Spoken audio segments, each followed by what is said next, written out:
ზაფხულის შემოდგომა ზამთარი გაზაფხული. წელიწადის დროები ერთმანეთს ენაცვლება და ეს ჩვენთვის ჩვეულებრივი ამბავია, ხომ? მაგრამ აი ოდესმე დაფიქრებულ ხართ, რა დგას სინამდვილეში ამ გრანდიოზული ცვლილებების უკან. პასუხი დამიჯერეთ, შეიძლება მართლა გაგაოცოთ. მოდით ერთად გავერკვეთ ამ კოსმიურ საიდუმლოში. ალბათ ბევრი თქვენგანი ფიქრობს, რომ პასუხი ძალიან მარტივია. ზაფხულია, როცა დედამიწა მზესთან ახლოსაა და ზამთარი, როცა შორსაა. ერთი შეხედვით ლოგიკურია რა, მაგრამ სინამდვილეში ეს ალბათ ყველაზე გავრცელებული მცდარი შეხედულებაა. მოკლედ, პასუხია არა. დედამიწის ორბიტა თითქმის იდეალური წრეა და მზესთან მანძილის ცვლილება სეზონებზე თითქმის არანაირ გავლენას არ ახდენს. აი ნამდვილი მიზეზი კი გაცილებით უფრო ელეგანტური და საინტერესოა. და მთელი ეს საიდუმლო ერთ-ერთის შეხედვით სრულიად უბრალო რიცხვში იმალება 23.5 გრადუსი. კარგად დაიმახსოვრეთ ეს რიცხვი. ეს არის, ასე ვთქვათ, ჯადოსნური კუთხე, რომელიც ჩვენი პლანეტის მთელ წლიურ რიტმს განსაზღვრავს. კარგი, მოდით ჩავუღრმავდეთ. საქმე რაშია იცით? დედამიწა მზის გარშემო ბრუნვისას, აი პირდაპირ ვერტიკალურად კი არ დგას. არა. ის დახრილია, თანაც ზუსტად 23.5 გრადუსით. ამას მეცნიერულად ღერძული დახრა ჰქვია. რომ წარმოიდგინოთ, ეს იგივეა, დედამიწა ბზრიალა იყოს, რომელიც ოდნავ გვერდზეა გადახრილი და ასე დახრილი აგრძელებს ბზრიალს მთელი წლის განმავლობაში. მაგრამ აქ არის ყველაზე მთავარი. ეს დახრა არასდროს იცვლება.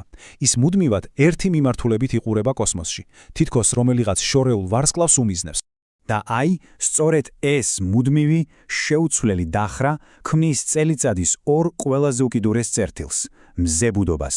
ეს ის მომენტებია, როცა დახრის ეფექტს ჩვენ ყველაზე მეტად გრძნობთ. აი ამაშია მთელი სილამაზე. შეხედეთ, როგორ შეიძლება ერთსა და იმავე დღეს დედამიწის სხვადასხვა ნაწილში სრულიად საპირისპირო სეზონები იყოს. ავიღოთ 21 დეკემბერი.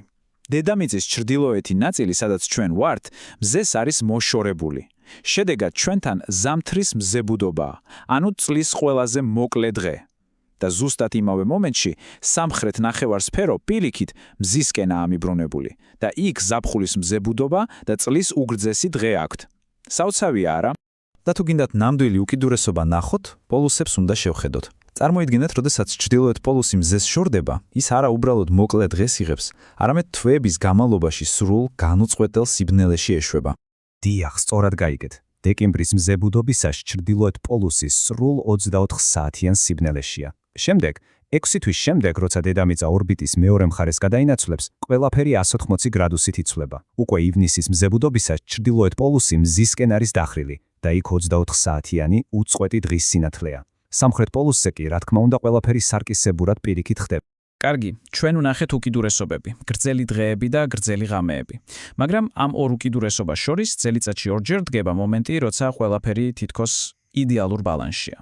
ამ მომენტებს დღეღამწორობა, ანუ ბუნიობა ჰქვია. ეს ხდება დაახლოებით 21 მარტს და 21 სექტემბერს. ამ დღეებში დედამიწის დახრილი ღერძი არც მზისკენაა მიმართული და არც მისგან შორს.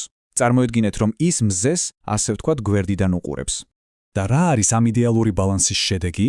ძალიან მარტივი. ამ ორ დღეს პლანეტის თითქმის ყველა წერტილში დღე და ღამე პრაქტიკულად თანაბარია. ანუ დაახლოებით 12 საათის სინათლე და 12 საათის სიბნელე. კარგი, ეს ყველაფერი კოსმიურ მასშტაბში ძალიან საინტერესოა, მაგრამ მოდით ეს ყველაფერი ჩვენს ყოველდღიურობაზე გადმოვიტანოთ. როგორ ვგრძნობთ ამ დახრას ჩვენ აი აქ დედამიწაზე დგომისას? პასუხი ჩვენს თავზეა, ცაში. საქმე ისაა, რომ დახრა მარტო დღის ხანგრძლივობას არ ცვლის. ის ასევე ცვლის იმას თუ რა სიმაღლეზეა მზეცაზე. დააკვირდით, ზაფხულში როცა ჩვენი ნახევარსფერო მზისკენაა გადახრილი, მზეცაზე ძალიან მაღლა ადის. მისი სხივები პირდაპირ, თითქმის ვერტიკალურად გვეცემა. ეს კონცენტრირებული ენერგიაა, რაც მეტ სითბოს ნიშნავს. ზამთარში კი პირიქით, მზეცაზე დაბლად ადის. მისი სხივები ირიბად, გაშლილად ეცემა და იგივე ენერგია დიდ ფართობზე ნაწილდება, ამიტომაც ნაკლებად გვათბობს. მოდით უბრალოდ ციფრებს შევხედოთ, რომ მივხვდეთ რამხელაა სხვაობა. აი მაგალითად კემბრიჯში, მასაჩუსეტსში, ზამთრის მზებუდობაზე მზე ჰორიზონტიდან მაქსიმუმ 24 გრადუსზე ადის. ძალიან დაბლაა, ხომ?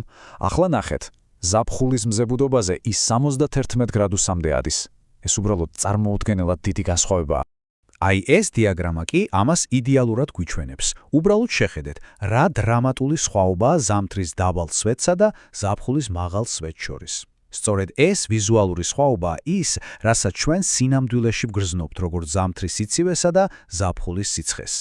ასე რომ შევაჯამოთ, მთავარი აზრი ეს არის.